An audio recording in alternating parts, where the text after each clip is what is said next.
Welcome to another production of property Gupshup. साल 2025 में इस्लामाबाद रावलपिंडी की सिर्फ एक रियल एस्टेट ने ना सिर्फ प्रॉफिट दिया बल्कि बहुत अच्छा प्रॉफिट दिया, और वो रियल एस्टेट है मार्गला enclave joint venture of DHA and CDA के 5 मरला 10 मरला और 1 कनाल के रेजिडेंशियल प्लॉट्स। मैंने चंद एदादो शुमार कैलकुलेट करके रखे हुए हैं, वो आपके सामने पेश करता हूँ, जो कि 3 साल के इंस्टॉलमेंट प्लान पर प्लॉट हैं। 5 मरला का सबसे पहले प्लॉट जिसमें एक डाउन पेमेंट और 2 इंस्टॉलमेंट जमा हो चुकी हुई हैं, तीसरी इंस्टॉलमेंट जो है ना ऑलमोस्ट ड्यू हो चुकी हुई है, जिसमें आप कह लेंगे 40,84,000 रुपये इस वक्त जमा है। अप्रॉक्सीमेटली जो इस वक्त उस पर ऑन चल रहा है वो 25 से 30 लाख का ऑन चल रहा है, और मैंने जो एवरेज लगाई वो 25 लाख रुपए के हिसाब से कैलकुलेट किया तो तकरीबन 61% जो है ना वो पेड अमाउंट के ऊपर ऑन बनता है। और दूसरे नंबर पर है 10 मरला का 3 साल का इंस्टॉलमेंट प्लान पर, उसमें इस वक्त एक डाउन पेमेंट और 2 इंस्टॉलमेंट जो जमा हो चुकी हैं 75,84,000 रुपए की, उसका जो अप्रॉक्सीमेटली जो ऑन चल रहा है वो 35 से 40 लाख रुपए तक चल रहा है। मैंने 35 लाख रुपए के हिसाब से जो कैलकुलेशन की है वो बनती है 46% एवरेज निकलती है, और 1 कनाल पे 1,45,84,000 रुपए जो जमा हुए हैं उसका जो 1 कनाल का ऑन चल रहा है अप्रॉक्सीमेटली जो ऑन चल रहा है वो 30 लाख से लेकर 60 लाख तक चल रहा है, और उसकी जो मैंने एवरेज 50 लाख रुपए के हिसाब से निकाली और वो बनती है 34%, 34%। और ये जो मैंने आपको रेट्स बताए हैं ये रेट्स फर्स्ट बैलेट के हैं जो फरवरी 2025 में हुआ था, और उस हिसाब से जो है ना ये इस वक्त उन प्लॉट्स के ऑन चल रहे हैं। रिसेंटली अभी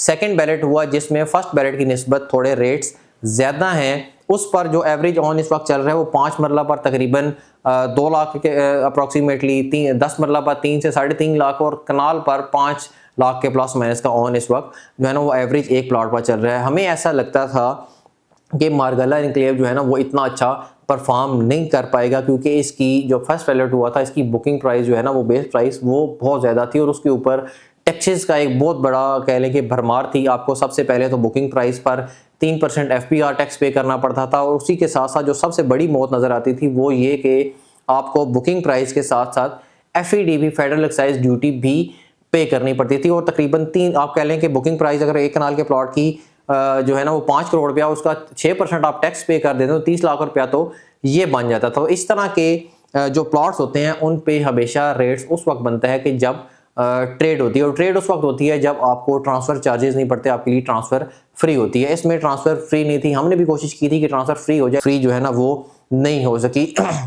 उसके अलावा जब ये आप ट्रांसफ़र करवाते थे पहले आप जो भी ऑन पे करना होता था वो साफ़ी ऑन बैलेट विनर को पे करना होता था। पहले आप उसके बैलेट विनर के नाम पर प्लॉट चढ़ाने के लिए आप टैक्सेस पे करते थे, वो टैक्सेस के बाद जब उसके नाम प्लॉट चढ़ जाता था अपने नाम पे ट्रांसफ़र करवाने के लिए अप्लाई करते थे। उस वक्त आपने अपने नाम पर चढ़ाने के लिए बायर के टैक्सेस अलग पे करने हैं, सेलर के नाम से वापस उतारने के लिए टैक्सेस अलग पे करने। तो आप कह सकते हैं कि मिलियंस का जो प्लंदा जो है ना वो आपके ऊपर बोझ पड़ता था जब ये अलॉट हुआ था। तो उस वक्त फिर इस वजह से इसकी मार्केट इतना अच्छा परफॉर्म जो है वो नहीं कर पाई। और दूसरी तरफ से हमें ऐसा भी लगता था कि इसका एरिया बहुत बड़ा है और बहुत ज़्यादा जो है ना वो इन्वेंट्री भी होगी, लेकिन DHA की मैनेजमेंट ने इसको बहुत अच्छा आप कह लें कि मैनेज किया। इन्वेंट्री रोल आउट को बहुत अच्छा मैनेज करने की वजह से बहुत लिमिटेड प्लॉट जो है ना वो फर्स्ट बैलेट में आए थे। हमने देखा था कि बहुत ज़्यादा मायूस लोग बहुत ज़्यादा थे, बल्कि बैलेट विनर्स कम थे। इसी तरह सेकेंड बैलेट में भी इसी तरह बहुत अच्छा मैनेज किया DHA की मैनेजमेंट ने कि लिमिटेड जो है ना वो प्लॉट मार्केट में आए। उसके अलावा जितना बड़ा एरिया था उस हिसाब से वहाँ पर जो डेवलपमेंट का काम है वो बिल्कुल भी नहीं रोका। आप कह लेंगे छील छाल के रख दिया। मैंने लास्ट जितनी भी वीडियोस दिखाई हैं इस वक्त भी स्क्रीन पर आपको डिफरेंट जो है ना वो एंगल्स नज़र आ रहे होंगे मार्गला इनक्लेव के। आपको हमें शक्ल नज़र आना शुरू हो गई कि स्ट्रीट्स वहाँ पर कटना शुरू हो गई हैं। इसके अलावा मैनेजमेंट चाहे वो DHA और CDA क्योंकि जॉइंट वेंचर है, DHA CDA के अलावा जो इसमें कुछ गवर्नमेंट का रोल भी इसमें इसकी मार्केट को जो है ना वो सपोर्ट करने का बिल्कुल शामिल था मार्गला इनक्लेव की। वो ये कि सबसे पहले तो वो जो बायर का टैक्स था वो 3% से कम होकर 1.5% हो गया था। 1.5% आपको टैक्स देना पड़ता था बुकिंग वैल्यू का। उसके अलावा जो सबसे बड़ी मौत थी फेडरल एक्साइज ड्यूटी की FED की वो बिल्कुल ख़त्म कर दी थी, कि शायद पिछली जाज़ी भाई ने किसी वीडियो में जिक्र भी किया था कि ये टैक्सेस जो है ना वो कम हुए हैं शायद इस मार्केट को थोड़ा सा सपोर्ट करने के लिए, थोड़ा सा चलाने के लिए। और तीसरी बात कुछ जो रोल है वो बैलेट विनर्स का भी है कि जब फर्स्ट बैलेट हुआ उस वक्त इतने ज़्यादा अगर कोई मार्केट में ख़रीदार मौजूद नहीं था तो सेलर भी मौजूद नहीं था। जिस तरह बाकी होता है कि आप कह लें कि हर बंदे ने जो है ना पर्ची डाली होती थी, उस वक्त कोई ना कोई ऑन मिला और उसको बेच दिया हुआ। मार्गला इनक्लेव के जो बुकिंग प्राइस को देखते हुए उन लोगों ने अप्लाई किया जो कि इस्लामाबाद में अपना घर इस वक्त जो है ना वो अफोर्ड नहीं कर सकते थे। सिर्फ उन्होंने अपना घर बनाने के लिए वो अलाटीज़ थे जिन्होंने उसको होल्ड किया, बैलेट विनर्स ने होल्ड किया।